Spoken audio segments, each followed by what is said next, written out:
cuidar da saúde mental no país mais ansioso do mundo. De acordo com a OMS, a Organização Mundial da Saúde, cerca de 9,3% da população brasileira tem ansiedade. No mundo, 1 em cada 8 pessoas sofre com algum transtorno mental. A psicóloga Vitória Rosa vai falar sobre o assunto.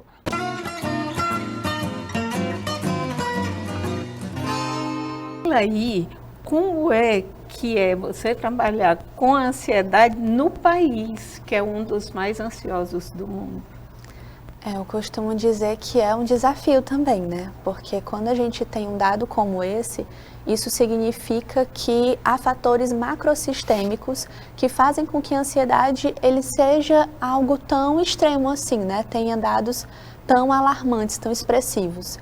Então, a gente pode entender que existem fatores culturais que estão fazendo com que essa ansiedade ela esteja tão presente na vida das pessoas, dos sujeitos. Então, às vezes, fatores econômicos, sociais, as mudanças climáticas, as mudanças em relação a percas de tradições, a questões socioculturais, preconceitos, discriminações. Então, todo esse contexto sociocultural, ele também propicia um aumento na ansiedade.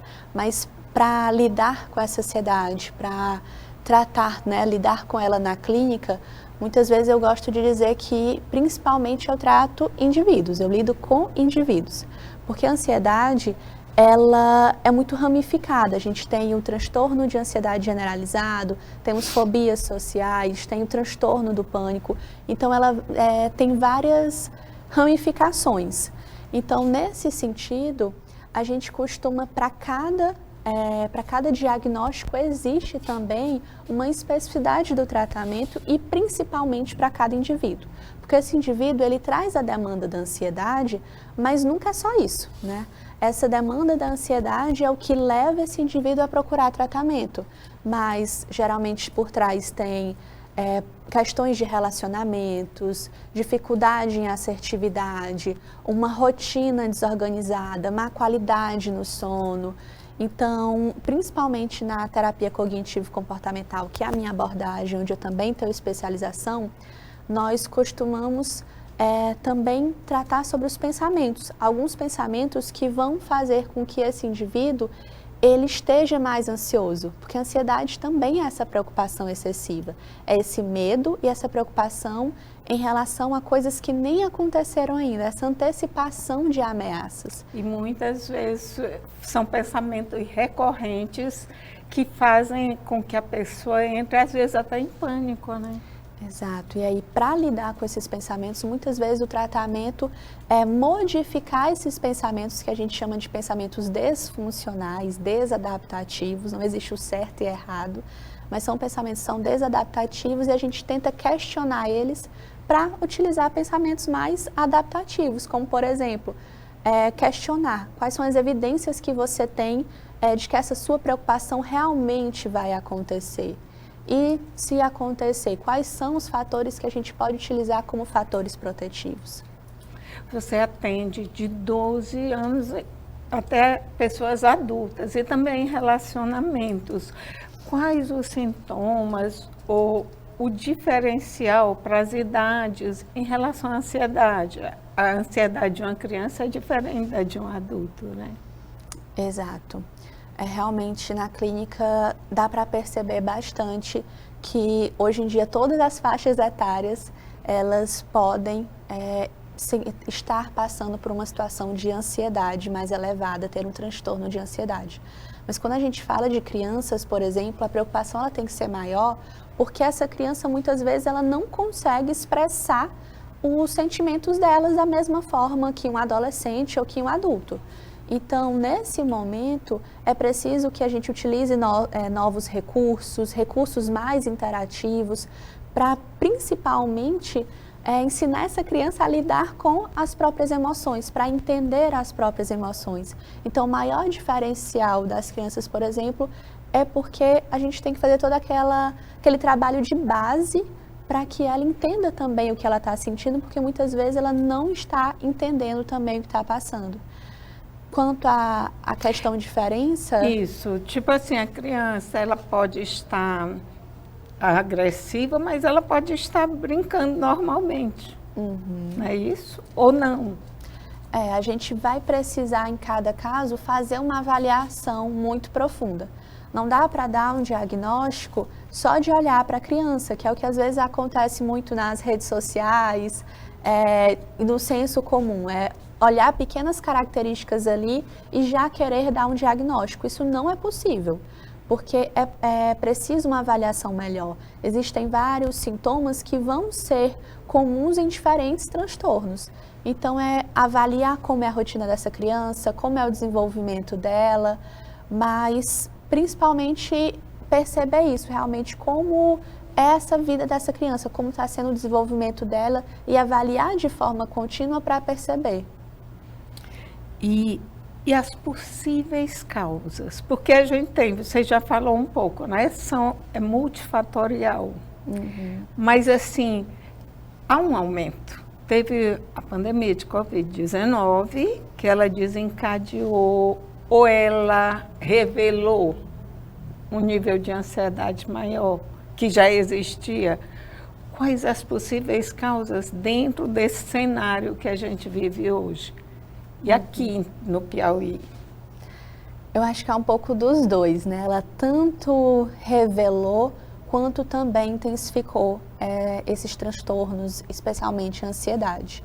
Porque a gente entende que momentos, situações específicas podem ser desencadeadores da ansiedade, como, por exemplo, um momento de desemprego, uma mudança de emprego, uma mudança de trabalho, uma mudança de cidade, uma separação dos pais ou o próprio casal em separação. Tudo isso... Relacionamento abusivo. Relacionamentos abusivos, tudo isso podem ser fatores desencadeadores de uma elevação nessa ansiedade. E a pandemia, ela foi um momento fora do comum, extraordinário, em que as pessoas estavam preocupadas, as pessoas não sabiam como seria o futuro, as pessoas não sabiam, tinham medo sobre como estaria a saúde dos seus parentes, as pessoas queridas. Então, todo esse cenário desencadeia, né? Uma ansiedade mais elevada, esse medo do futuro e, principalmente, também as mudanças na sociabilização. Então, todos esses fatores vão desencadear um aumento nessa ansiedade, podem desencadear um aumento nessa ansiedade.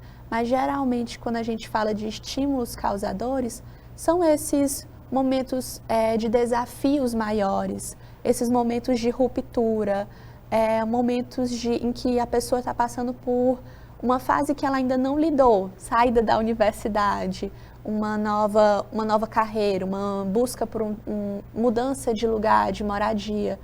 Ou também a gente pode pensar em questões de histórico, né? Se é uma pessoa que viveu em um ambiente familiar com violência, instabilidade, todos esses quesitos, eles podem influenciar nesse aumento da ansiedade. Você é psicóloga do Núcleo de Enfrentamento à Violência contra a Mulher da UESP, Universidade Estadual do Piauí.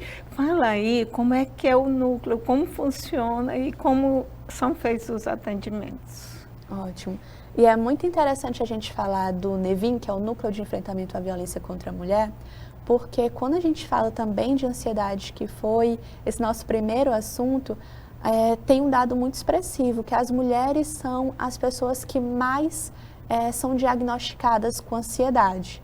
Então, a gente percebe que existe um fator de saúde mental para essas mulheres, que tem a ver também com esse contexto de violência, de abuso, de relacionamentos que não são saudáveis.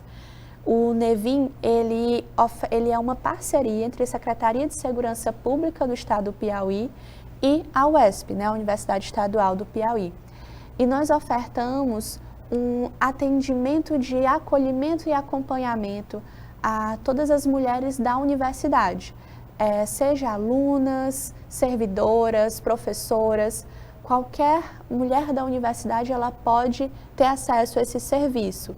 Então, nós vamos realizar acolhimentos, entender ouvir a demanda dessa mulher, orientar sobre a rede de enfrentamento à violência contra a mulher, orientar sobre quais as medidas protetivas que ela pode tentar realizar e também, principalmente, ajudar essa mulher a identificar esses tipos de violências que muitas vezes ela chega entendendo que tem algo ali que está acontecendo que não está certo, mas essa identificação ela ainda é difícil, ela ainda acontece em um processo realmente.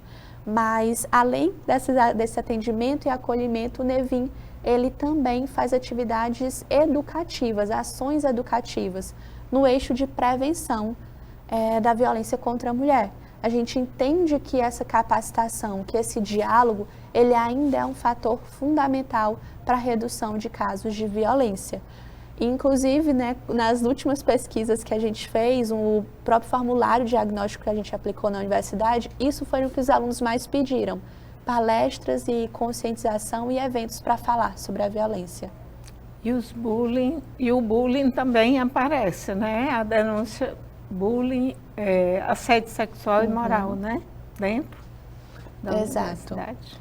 A gente atende, nesse caso, mulheres que já passaram por qualquer situação de violência de gênero, seja um assédio no contexto da universidade ou violências domésticas. Então, essa mulher que tenha vivido um assédio na universidade, que tenha vivido algum tipo de violência na universidade ou fora da universidade, ela pode buscar esse atendimento e acolhimento.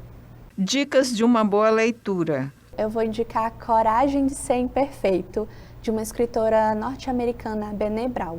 Esse livro, acho que ele é muito importante nesses momentos, porque a gente vive uma sociedade que prega tanto a produtividade, a perfeição, a rotina perfeita, os corpos perfeitos.